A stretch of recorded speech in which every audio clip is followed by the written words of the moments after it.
Hello everyone and welcome to the next episode of Art Side of Life, where it's all about how you can turn your creative passion into a profession. My name is Eva and my guest today is highly accomplished artist, curator and catalyst from London, England. She is the graduate of Royal College of Art in London and permanent curator at Collyer Bristow Gallery, bespoke gallery space with a dynamic exhibition program. She lectures for universities, galleries and organizations across the country, including Royal College of Art, ICA, Camden Art Center, University of Arts and ArtQuest. As a creative consultant, she has worked for arts organizations, charities, independents, as well as corporations such as BBC4, E4, and is privileged to be selected an ambassador and curatorial mentor for UK young artists. So please welcome Rosalind Davis and let's get to the interview.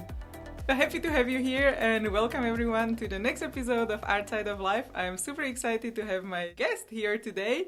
So please welcome Rosalind. Hi. I would like to hear, when did you first realize you want to work with art?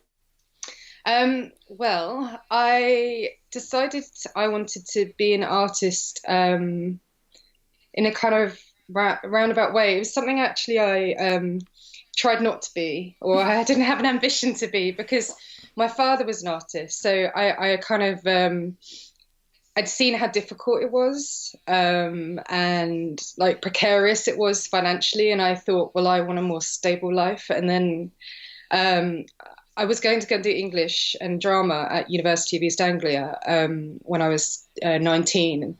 And I decided to do a foundation course, just a 1-year course at art school, to just sort of see and to give myself, because I'd always loved doing the art, but I just thought I'll be creative in a different way. And and I did a foundation, and then I just decided that I would go into like textiles. Mm-hmm. So I studied textiles and then at Chelsea, and then I went to the Royal College of Art straight after that. And sort of part way through my first year at Royal College of Art, I decided I didn't want to go into textiles. And I sort of had, and I think it's kind of useful to say, but it was kind of like breakdown/breakthrough in the sense of coming to a realization that I wanted to follow fine art and I wanted to work more conceptually, rather than kind of commercially or for like a fashion house. So the aesthetic wasn't enough in that regard. So that was interesting and really difficult. But I guess kind of character building in a way, because it made me really, I guess, because I had to defend my choices and justify them in a different way. And because I was in a fashion and textiles environment. And I also kind of didn't have peers and things like, the peers I had were fashion and textiles. So there wasn't the easiest to kind of, with the work side of things. So my tutors, who were fantastic, and Freddie Robbins has been my mentor ever since. But the professor of painting, Graham Crowley, he came to teach me. He really generously gave some time, and he helped me progress my painting and, looking up artists and contemporary spaces. And that was amazing. And so when I left, I was a painter and decided to pursue that. And and since then I've had, I don't know, over 100 exhibitions and sold work and worked internationally. So it worked out a bit in the end. What a journey. Yeah, sorry, it's quite long, but it's sort of that was kind of a big sort of challenge, I suppose. And there's been lots more really since that point, but that's in a nutshell, I suppose. And going back, maybe when you mentioned your father, was he a fine artist? Yeah, he was a sculptor, and he'd been pretty successful in South Africa, where he lived for a time, and then he moved back to the UK, and it was the case of really having to start all over again, and it was very challenging. And he then had a family, and he just gave it up for a while. So that was why. But so he was surrounded by art, and he took us to see exhibitions and things like that. So Yeah. it was there. It's a lot of inspiration. Yeah, yeah. Well, I think it's interesting in terms of the work he makes. It's much more about, well, we both make work about form, but in very, Mhm. very different ways. His is much more about the physical form, whereas my work is much more about architectural form. Mhm. Um, yeah. And did you remember, or do you remember now the conversations which you had, like the when you first decided you want to go for an art career with your parents? Um, I didn't really discuss it with them. They're kind of pretty liberal. They were just, they didn't have any, there was no pressure or expectation really. Mhm. I'd always been really like a good student and worked really hard, and they were just, sort of happy to see me go where I wanted to go. And, they're really proud of me, so that's nice. Oh, that's really Yeah. cool. And Yeah. and you mentioned the mentors what you had in the school. Yes. Was this part of the program, or did you find them somehow like out of the school, or how that happened? Um, I've had several mentors, really. I mean, people, by the which I mean is somebody that has been with me for a while and advising me. So they were my tutors at the Hmm. time Hmm. at Royal College, Freddie Robbins and Graham Crowley. And so I've maintained relationships with them. I've exhibited their work now as my job as curator. I've shown them in a few different exhibitions, which is fantastic working with them. And they still just do things like Graham will I'll send him a picture of something I've done, or he'll come to visit the studio and he'll just feed back, and it won't be like a long thing, Hmm. but it's just really great. And then when I left college, sort of that whole thing of not being in fine art, I really sought out networks really and mentors. And one of those was somebody who's a very good friend, but George Bolster. I met him at work. He lives in America now. He's an artist, but he was really good at. He was like my mentor for understanding the contemporary art world. So we'd go to private views and openings and things like that, and kind of gave me that sort of education, and about obviously his work and my work. So he'd feedback about that. And then I had another friend called Paul Benjamins, and he was an artist. I worked for his wife as a textile designer for a time, Jackie Lewis, and he would just again look at my work, and that's the thing you sort of need after you leave school, is somebody to look at it and talk Hmm. about it and discuss it with you, and sort of point out where you could improve it. And so he was another one, but he also did the kind of introducing me to people.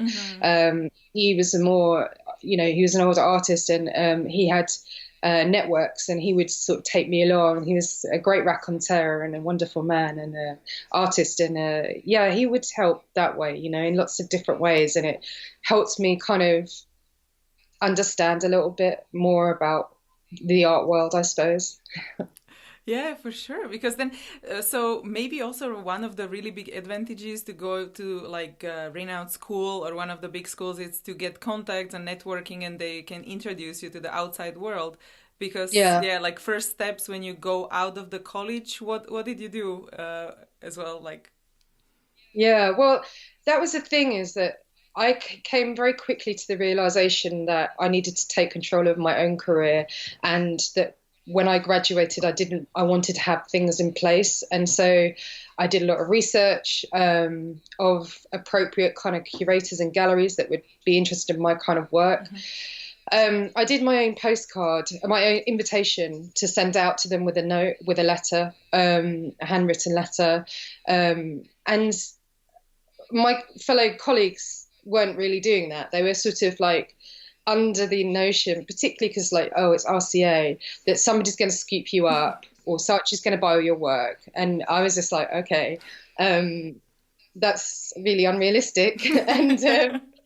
And so I just kind of decided to do that, and it paid off, because I had a solo show, about a year later Mm, at the wow. Residence Gallery in East London, and a two-person show in East London as well. And yeah, so I think that's always been my way of like being proactive about my career. There's also the huge element of marketing and promoting my career without being too self-promotion-y in a horrible way, but in a sort of getting out there and making networks and things like that. And I started to kind of build an art world. And sort of 5 years after I left art school, I joined a studio and kind of ran an artist-led space. And that was Curator Gallery in Deptford. And then it evolved into being Zeitgeist Arts Project. So I set up arts organisations as well. And that was fantastic because it meant working with loads of artists, like working with loads of curators, developing communities and networks. Like, you know, I have all those wonderful people around me, and it's very much about the philosophy of like building your own art world is a big kind of philosophy of mine, of like the people you want to be around, and you know, having a great experience and giving a great experience to artists, you know, through exhibitions or through teaching. So I kind of have, worked very hard at creating those networks, really. Yeah. And so how are you networking most of the time? Is it like in person or online or emails and these kind of things?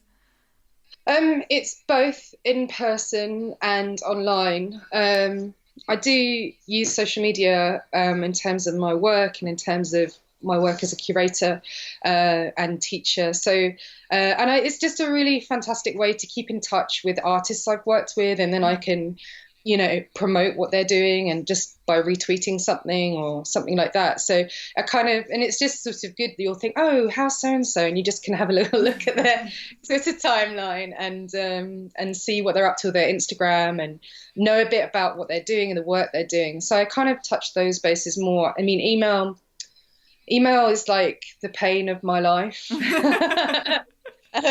So it's purely admin. It's never really social, you know, like, I mean, you know, it's things you have to do, but I prefer to kind of touch in very quickly with people, and that kind of helps a lot. Yeah. And do you separate some of your businesses kind of when you are thinking about your branding or how you position yourself on the market? Because when you create art, you are teaching and different things. How would you describe your vision in your work? With me as a professional arts person, I have one word, which is catalyst. And that's kind of covers all the bases of being an artist, being a curator, being a teacher. So yeah, artist, curator, catalyst is kind of how you will find my profiles on social media, for example. And that kind of says a lot about the values I have, I think, and what I feel I can do. I mean, if you're talking about my artwork, then my work is very much informed by architecture and how we perceive space and how we use space, and so there's a lot of form and structure, and there's a lot of materiality in the work. It's also evolved into being sculptures and installations that are steel, quite hard-edged materials, but I also use thread a lot in my work. And that's used more so now as a symbolic aspect, but also the kind of my heritage from textiles, of women's location in fine art and architecture often being underrepresented in what they've done, and it's kind of an intervention of those things. So it has a very symbolic, as well as, you know, an element of obviously its materiality, but it's kind of generally there in the work, and it might look like there isn't, but there will be like a tiny line or something somewhere that's saying I'm still here. Yeah. I mean, that's really cool. I really like the connection with the textile world you were part of, and now you put it in the fine art. I think it's amazing. And when you think about the inspirations and how you create your artworks, is there something which is kind of strange, or other people think it's weird when you're inspired by it? Or how do you go out and kind of collect your references, inspiration? How is that process looking? With my paintings, I take loads and loads of photos of buildings, different kinds of buildings. So I've been working on a series that is a building in Paris called Acacia. It's the bottom of the building. That's where my colour comes from. And then another building in Madrid, which is, sorry, the Madrid one's Acacia, and the other one is a foundation. And one's a very steel, and it's by Herzog de Meuron. So that's kind of, they're overlaid and flipped and turned.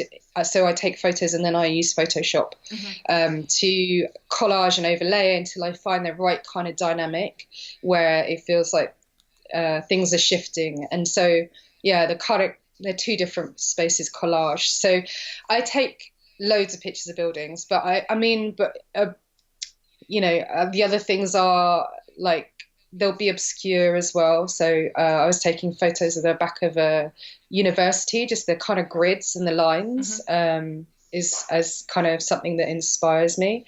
Not particularly, I'm just very, very focused on kind of architecture, really, and that's the thing that always grabs me, and it's what I want to work with. But I don't just have to purely be, it's not representational in a way, but you'll see in the work, there's portals and there's doors and there's windows and there's ways in and there's ways out, and sometimes there's no way out. Yeah. So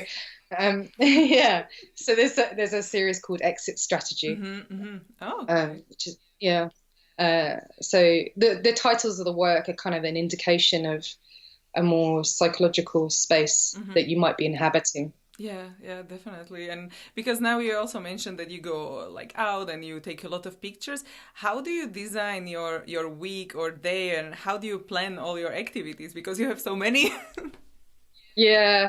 Well, I think that's really important. Point is that I'm not in the studio every day.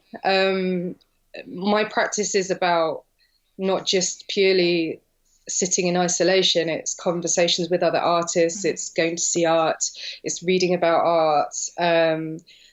My weeks are ever changing, and so there isn't such a thing as, I'm sure, any of your guests will probably say, is there's never one week the same as the next, which is, what other people think is amazing. Yeah. So, and so one week I won't be in the studio. And I think my work has changed a lot and I've changed a lot. And I think a lot of artists that I kind of teach or talk to, there's always this thing about they want more time in the studio, which I do. I agree. I'm one of those people. But I've also decided, not to stress about it. Like I'm not going to stop being artist if I haven't been in the studio for 2 weeks or whatever it is, because I'm working on other projects. And the other projects I do, like being a curator, really fuel me. I find it really exciting and I really love that work. And I'm, luckily in a position where I am doing mostly the work I love. And because again, it's important to say that I spent 10 years working part-time in a health regulator. Okay. Throughout my BA, throughout my MA, and since. And everyone's a part-time artist. So... and I finally got to leave there last year when I became permanent curator at Collyer Bristow Gallery, and that freed me. It was amazing. It was really liberating, of course. But yeah, it takes a long time to get to that position. I mean, I've been, throughout that time, I wasn't just doing that job and my painting work. I was also curating projects. I was also teaching. I was running an arts organisation. I mean, I was spinning so many plates, and I just get to put one plate down at the moment, which is a very big plate that I got to put down. But it does take time, and I think I'm connected with the arts every day anyway. It's sort of, whether that's me looking at someone's work on Instagram or whatever it may be, it's not kind of a conventional thing. And in terms of the work I do with the installation work, I work with these very large steel structures. So I need a large space, which I don't have. So it's very project based, which kind of really works for me, because then I can have a very solid, week where I've got a space, I'm playing with the work, and I'm working very quickly as well. And my other painting work is very slow, because it's built up of a lot of layers of glazes, and I like to look at it and think about it a lot. So I don't need to be like endlessly producing. Like if I do one great painting a year, that's fine. I mean, I might do more. I'm sure I usually do more, but I think it's sort of, I'm not going to berate myself for not making more work, because actually I'd rather it quality rather than quantity Yeah. anyway. I mean, you know, yeah, as I say, it's great to have more time to have enough space in your head for ideas, but yeah, it's kind of a balance that I'm trying to achieve So all the kind of time. like attainable goals, so you don't put yourself too much like, okay, I want to create 30 artworks, and then you would be disappointed if you don't do it. Yeah, I mean, to be honest, you have to sometimes make 30 artworks to make one good artwork, which is also true. But you know, it's it's it's a kind of intriguing kind of thing. I mean, there's an artist I know, Marion Michelle, Hmm. and she made foundlings. She has ME, and so she's very limited in the artwork she can make. And she always inspires me because she's got so many challenges in terms of her health there, but she was still connecting with her work every day, and it would be moving objects, like almost curating a little picture. And I was like, well, you know, that's as much time. You know, I was like, I can't complain not having the same time when somebody that has those challenges is making artwork as best they can in the small amount of time that they have. So I kind of think it's got to be a bit more measured, I suppose, in how I Yeah. would treat it myself. And so, Yeah. do you have something which kind of simplifies your life to maybe plan the project? Something maybe you bought, or how do you plan everything? Well, my iPhone is my saving grace. To-do lists and calendars and stuff like that. So that's the thing. And just being able to use travel time, because I Hmm. travel Hmm. usually quite a lot for shows or for teaching, or you know, to the gallery and stuff. So I kind of like to use that time just answering quick emails and stuff. You know, I have a little look at social media, post a couple of things or whatever it may be. Yeah. So that really helps. And I have a constantly evolving to-do list, Yeah. as we all do, It's like on my growing. computer. Yeah. And so I kind of have a list of dates in there as well, so I can just have an overview. And I have, you know, of course, the most urgent things at the top. And then I have got 3 pages, but I kind of come to the realization at page 2, if it's on page 2, then it's probably not as important. So it's like, at some point I will get around to doing that. But yeah. And for example, about the studio, what you mentioned that you work there, maybe with a large scale project, how do you find these places, or do you rent them out, or going with a friend, or how does it work? Um, well, I have exhibitions Hmm. where I will propose that I'm going to curate a show. Hmm. So we did a show at a place in London called Art House One last year, Hmm. and I was asked if I would curate a spot. And I curate shows I'm in, and I curate shows I'm not in. And so I was part of that. So I had an idea that I would take the installations there, and we would work there as a residency Hmm. for a couple of weeks beforehand. So Hmm. um, so that's kind of, there's things like that kind of word of mouth, I suppose. And then I get asked to be part of exhibitions. So I'm doing a project in East London later this year. And that's an interesting, quite large space. So I'll do something with my installations there. And that came out of somebody read my book, What They Didn't Teach You at Art School. She had my book, and she was thinking of artists she wanted to invite to be part of the show. So that opportunity came through that way. And then, but I'm also doing a solo. See, the thing is, at the beginning of the year, there's always like, oh, I don't know if I'm going to have any shows this year. And then I'm doing 5, and 2 are going to overlap. So, you know, it's always a sort of, because they're invitations. And I also, I did, I have booked a space at a gallery in Deptford Hmm. that I specifically wanted to just use before I knew all these other projects were going to come up. But it's still great.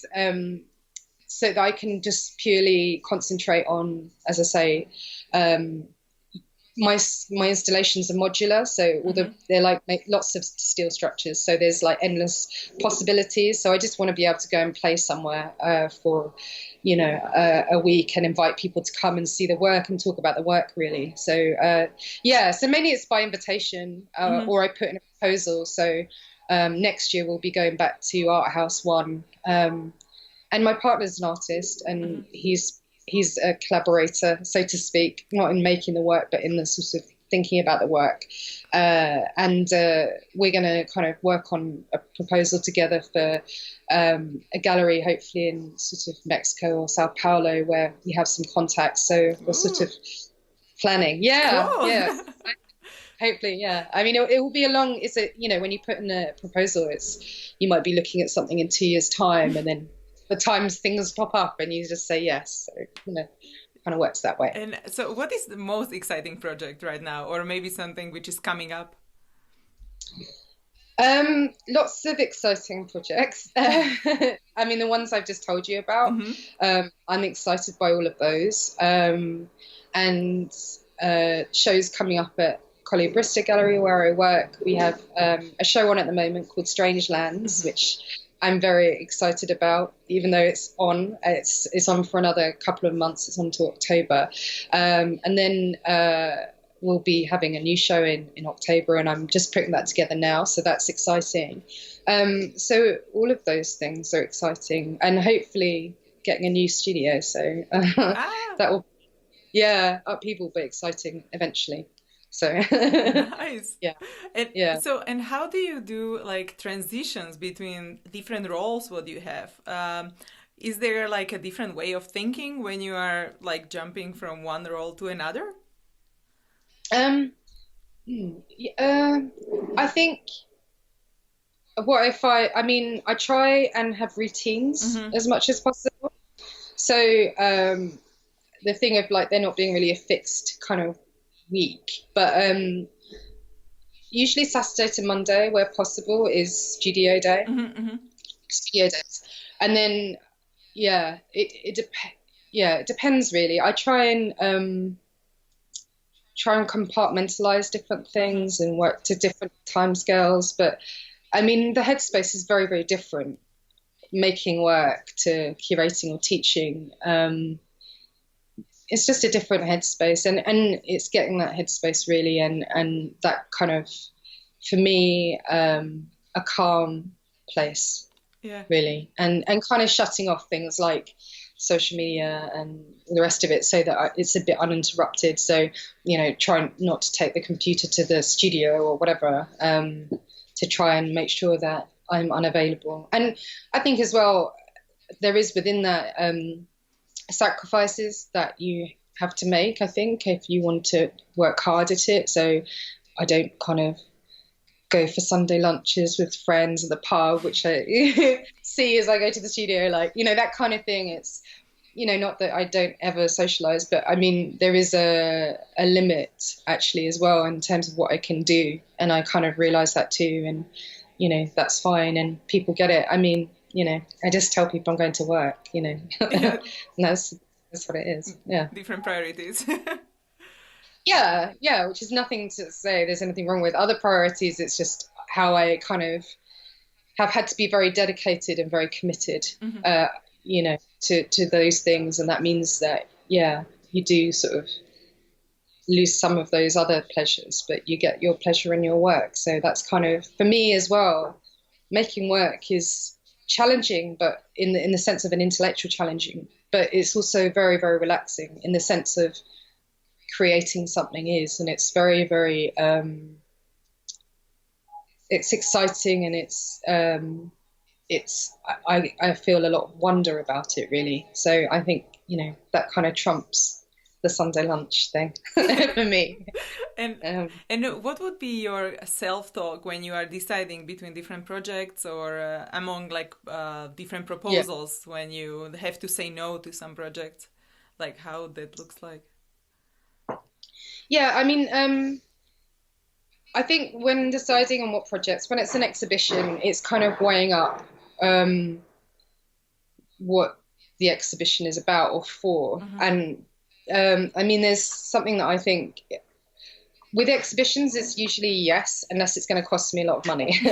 For example, like if somebody says to me, come and have a show and we're all going to pay £300, that's just not something I can do. And I've said no to those kinds of things, as much as I admire people wanting to get together, and I've done it myself. And, we've shared costs as curators and artists of to put on a show, just things that you need to have, like refreshments. But anyway, it's more like saying every project I get is really thinking like, what will I learn from this? What will I gain from this? So I kind of think about exhibitions or in terms of a project of,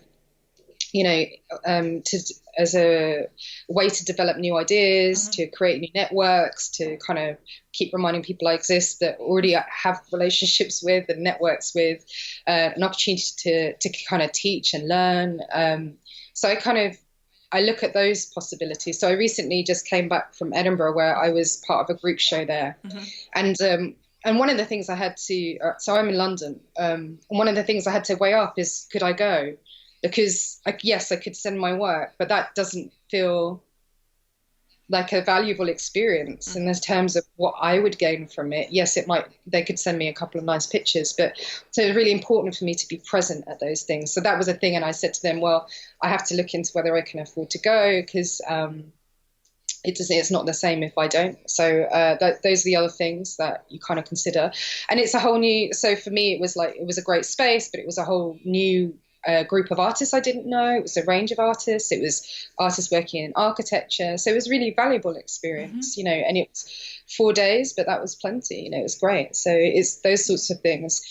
Other project work like teaching and things like that, which I love to do. But really it's like a question of whether my time is being valued and my expertise. So I have been in situations where I've negotiated my fee because I kind of know the value of the things that I can teach. And so, and that's been really positive, because I think it's really important as artists that we don't work for free or that there is a reasonable exchange of skills. So some things I will do for free because it's an exchange and it's a partnership. But I won't do like teaching a workshop or anything like that for free anymore. I did at the beginning, but so you just say, I'm really sorry, it's just not sustainable for me to do this, and this for £80 an hour. Yeah, for sure. And then if you think about like people when they think like, oh wow, this is really cool, I would love to do this, how would you kind of advise them to start?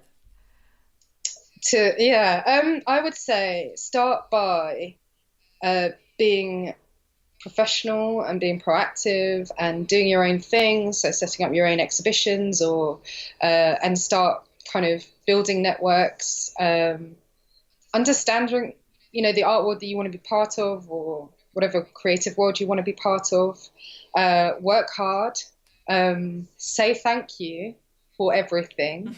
Say thank you, even if you don't feel very particularly grateful, say thank you. And it's a large part of what I try and teach new graduates and students and stuff, is that as a curator and somebody that's worked with a lot of artists, not enough people say thank you to either the artists. Either to the artists. Like, I can't remember, there's various things where as an artist where people don't say thank you for your work, thank you for coming, or, thank you for all your hard work. And it goes again, as a curator and as a teacher, people don't necessarily say thank you. So I think, being really enthusiastic and to anyone, for example, that you've worked with and they want to work with you again, that's sort of how I've built my career. And I put in a lot of time and thought into my teaching, into the things I say. And so taking time and consideration over things and seizing opportunities, but making opportunities as well, and kind of weighing up, again, something that you might do as a skill swap or something that you might need to learn in order to kind of improve your own sort of career or whatever it may be, apply yourself.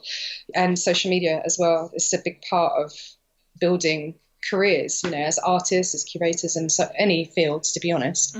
Yeah. And do you think, like, because you went to a really great school as well, do you think someone can become like fine artist as well, or kind of what is your take on, the brick school education versus like online classes or like self-taught or something like this? Yeah, I think there's possibilities for all of them. I think you don't have to study at art school to be an artist at all. I mean, I've shown quite a few artists that haven't trained as artists, but are artists, and interesting, the notion of an art school is really not that old. It's quite a contemporary idea. It's sort of 100 years ago, there weren't really art schools. So, or even 60 years ago, for example. And so it's not necessary. I mean, I was looking at the work of the artist Naam Garbo, and he was an engineer. And so, there isn't, it's, what you do need to do if you don't go to art school.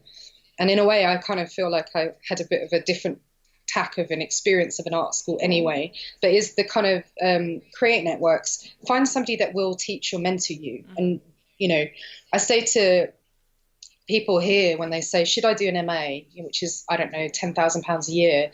And I say, well, how about for 1 year, you find 10 great artists and, reasonably, not so uber that you're not going to get an email, but and say, I would love to have a tutorial with you, and how much would that cost? And we'll do an hour and do, pick that education yourself. I think you really have to have input, and from not just your friends and not just your family, or, oh, well, my friends like it, and not even artist friends necessarily. Like, you need that critical distance. I think you need to go and see art.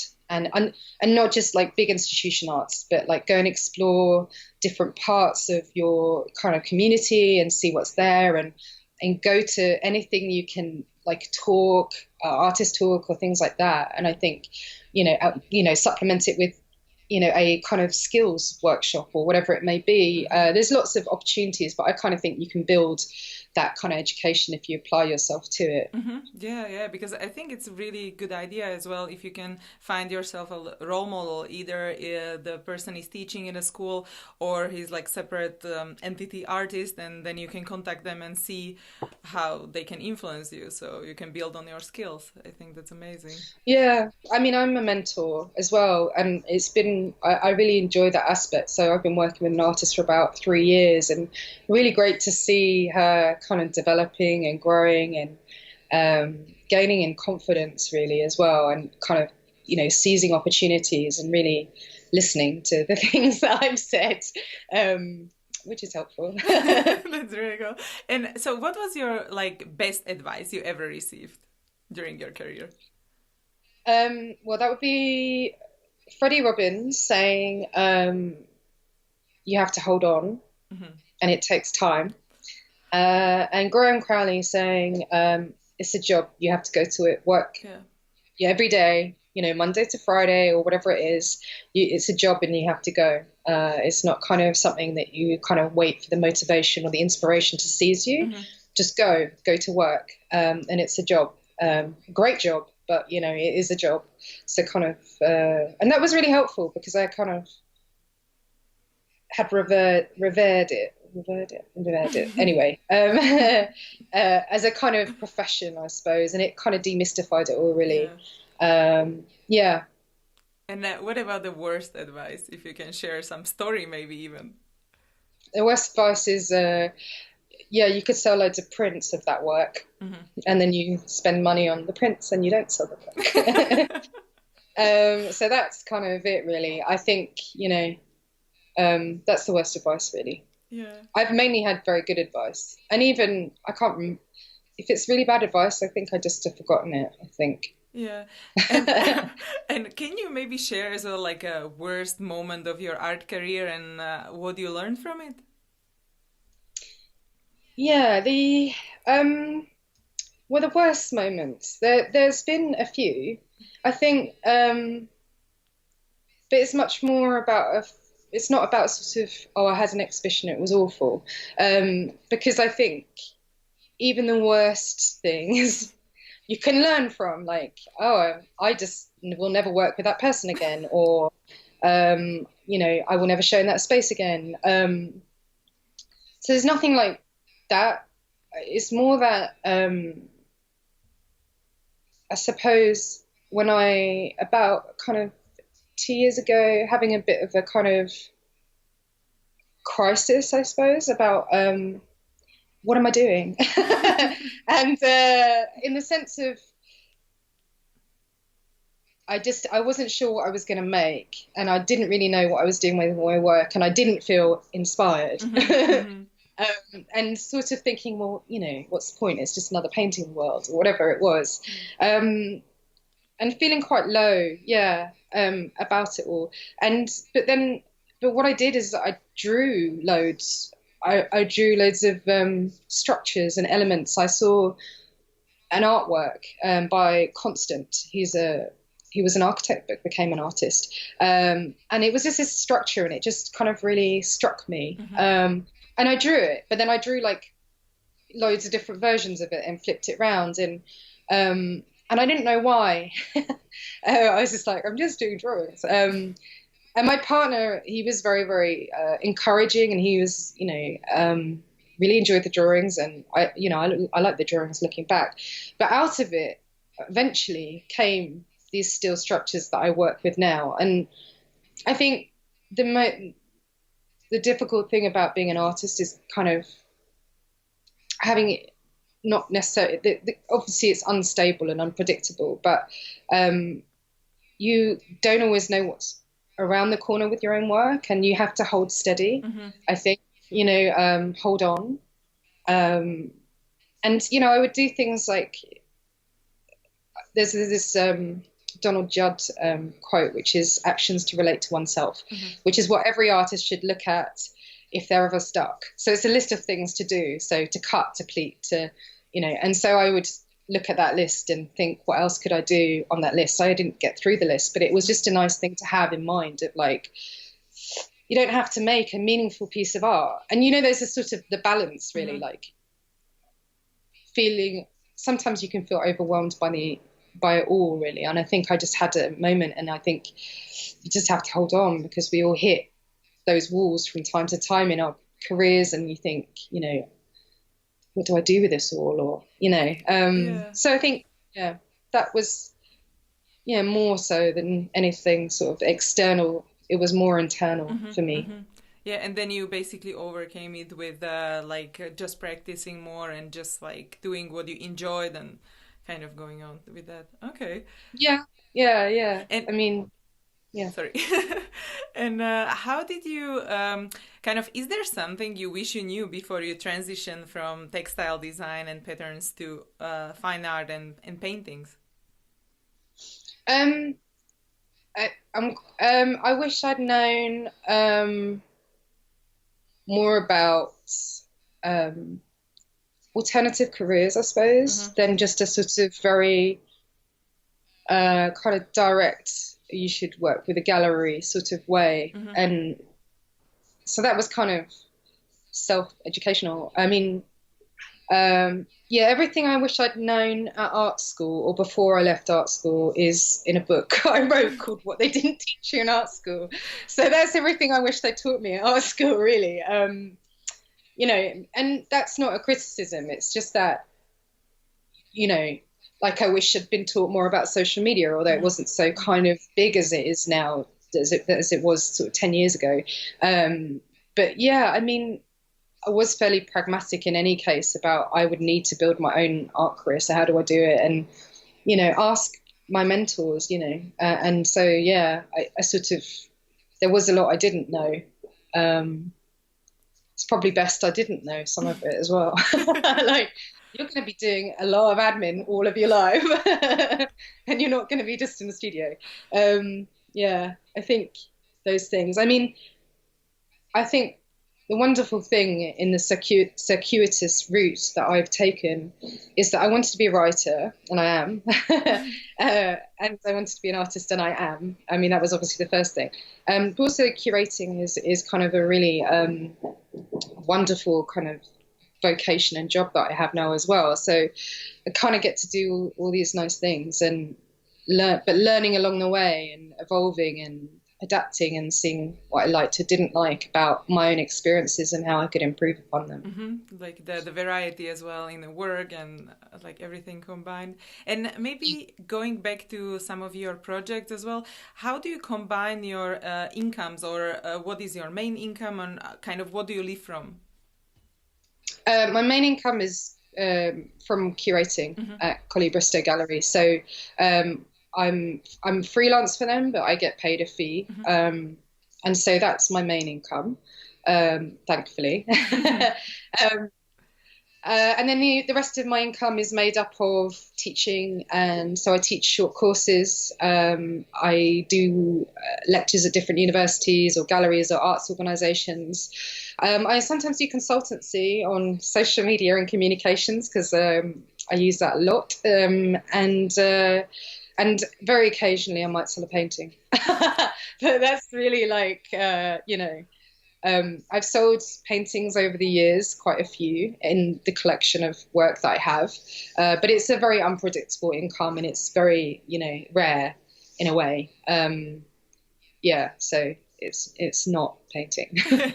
And then and and then the book. Yeah. So that was a commission. So we were commissioned by Octopus to write the book. So again, these kind of interesting projects will come up, and somebody will say, write a book and give you some money for it, which is great.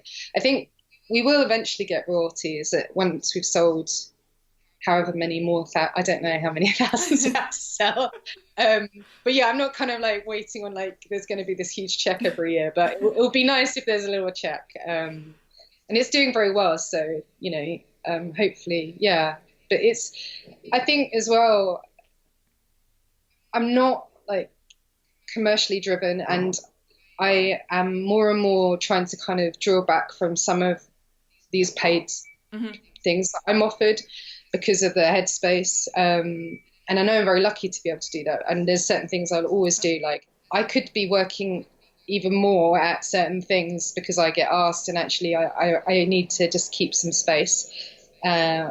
Like the balance of sustainability with finance and brain are important to me. Yeah. And when you also, like, you have your book, and are you planning to do more books, or maybe also some other books you can recommend for people to read? Like, this is something you would give as a gift? Yeah. No, I'm not planning on writing another book. Not at this stage. I think the books I would recommend, there's the Curator's Handbook is good. That's by Adrian George. There's also a book called City Racing that's a very interesting book. It's about an artist-led space, sort of in the 70s. And that's really good philosophically. And there's a John Berger book about being a painter. It's a fictional book, but it's really encapsulates the life of an artist. It's quite dark.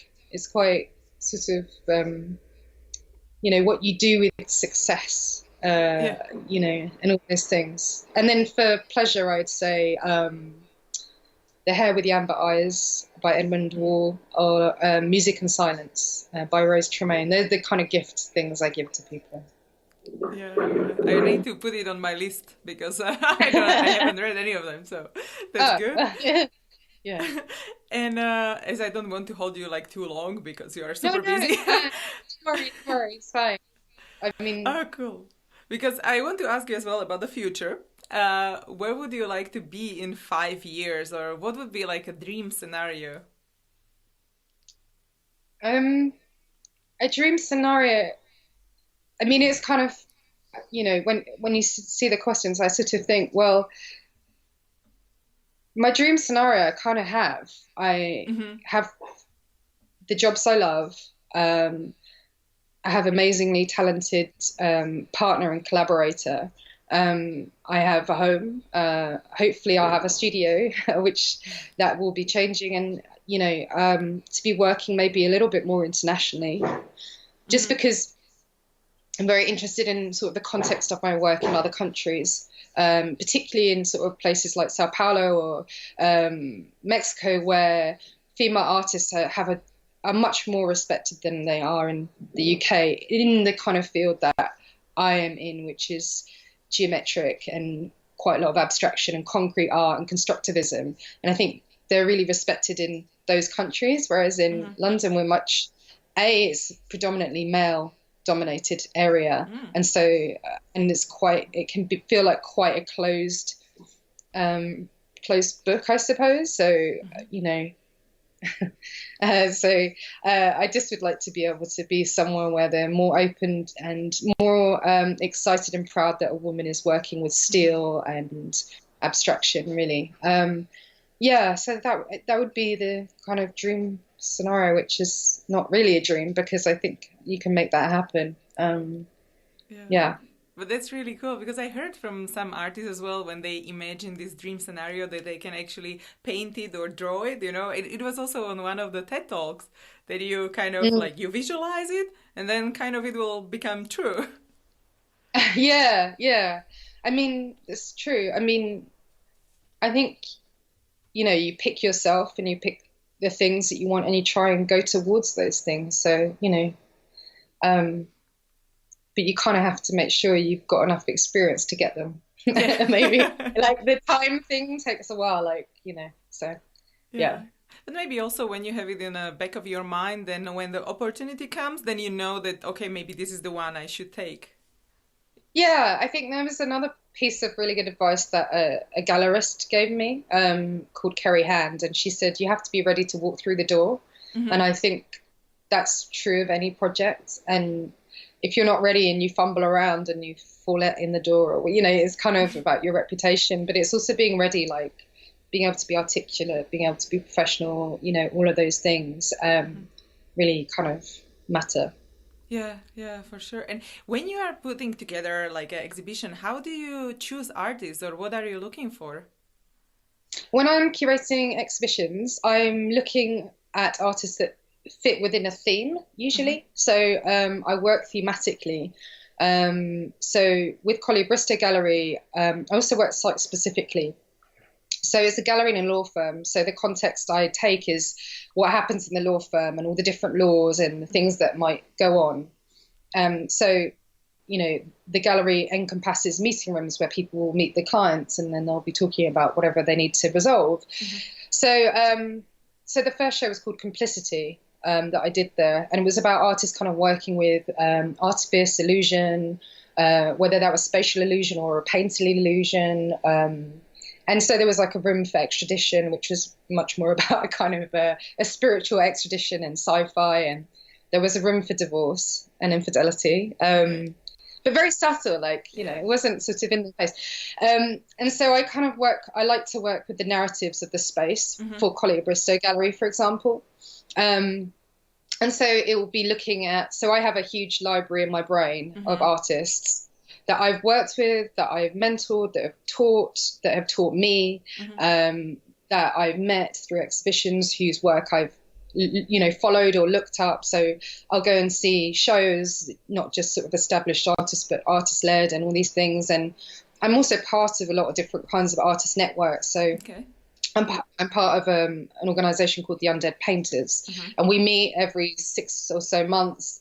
And it's an opportunity for me to see other people's work and hear them talk about it. So it's a real range, of artists that I kind of put together. Hmm. So, and then there's artists um, that I really like working with as well. That I kind of work on sort of independent projects. So Sasha Bowles, Justin Hibbs, who's my partner, Evie Jakova, Gibson Martelli, whose work kind of has a sort of a similar. I guess they're not similar in aesthetics, but we have kind of really interesting conversations about form. And I really enjoy working with them because it's all very collaborative. So we've done projects before and we'll probably do more again where we work together on a group show. So it's two different things. And I used to run open competitions Hmm. when we ran as like our starts projects. That was a really great way to discover artists. And then I would go on and I've worked with them again on other shows.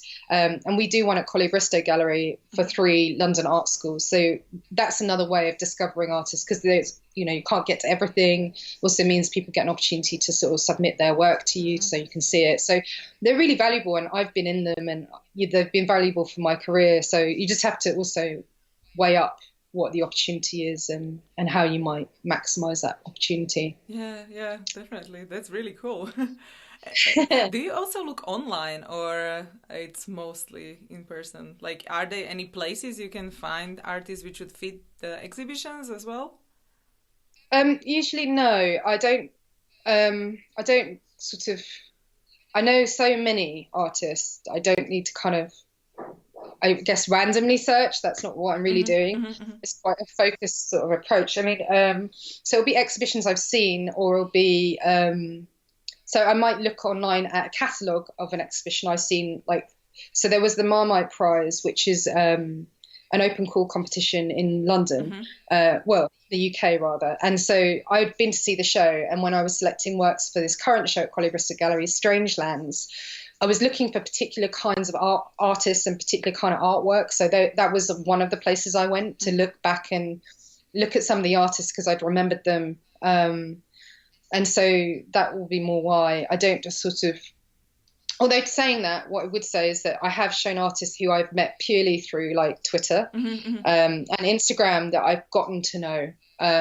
So the kind of online and then meeting in person, and those artists have then become my network. So there is that, but it's not like I'm looking for the work there. It's more that we're having good conversations, and naturally you then look at people's websites and stuff like that and look at their work. And, you know, I'd also say for artists, it's very much a kind of long game, for example. So I'm planning exhibitions a year in advance almost. It's the long game sometimes. So I'll have somebody's information in my head, and I'll be waiting for the right show to put them in. So I guess it's for artists sort of wondering why they're not being picked, or, you know, is that they might be being thought of. And so in the interim, you know, make sure that your website's up to date and you're having some sort of presence on social media, that you're following that curator or that gallery or whoever it is that you want to work with, and you kind of subtly like building a relationship that way. And you know, and also sometimes you're waiting for the work to develop. So I've known artists for a long time, and they find, you know, they kind of have hit something that you see that their work has matured in a certain way. And so you're kind of waiting for those times as well. So you see promise, and sometimes I show very promising artists as well for that. But yeah, so it's sort of don't despair, but just kind of keep on being active and going out in the world and picking yourself as well. Yeah. I think that's really cool advice, that they can find also some galleries or exhibition they like online, and they can research if there is like a physical exhibition they can be part of, and build the relations like this. I think that's really cool. Yeah. I think we can talk about this for hours, but yeah. But the last question I would like to ask you, it's like, what would you like to be remembered for? As being somebody that helped artists, whether that was through teaching or through an exhibition. So I would hope that would be something I would be remembered by. It's really nice. And I'm really happy that you join us here and help inspire young artists. And, well, thank you. Hopefully I'll inspire somebody out there and help them, even if I haven't met them. Come and tell me on social media if this has helped you. Oh, that would be super nice. And if you have like parting piece of guidance before we say goodbye? I would say be the change you want to see in the world, which isn't me, it's Gandhi. But I think whatever that thing is, not that you're going to change the world, but you change your bit of the world to try and, you know, and make a space that's nurturing and curious and exciting, and, you know, treating everyone well. Be kind. Yeah. So thank you so much. No problem. So I'm really happy again, and thank you so much again for taking time from your busy schedule, and thanks everyone for joining, and be kind to another, as Ellen DeGeneres says. And also inspire each other. Yes, I agree. Thank you so much. It's been a pleasure. For me too. Hey guys, if you enjoyed this video, don't forget to give it a thumbs up and let me know in comments. Also, please subscribe to my channel for more videos because I post new interview every single workday. You can also find the resources mentioned in this episode at artsideoflife.com. Just type a guest name in the search bar. There is also a little freebie waiting for you, so go check it out. If you want to listen to the interviews on the go, make sure to check out the podcast episodes at artsideoflife.com/podcast. Thank you so much for watching. I really appreciate you, and don't forget to inspire each other. I will see you guys in the next episode.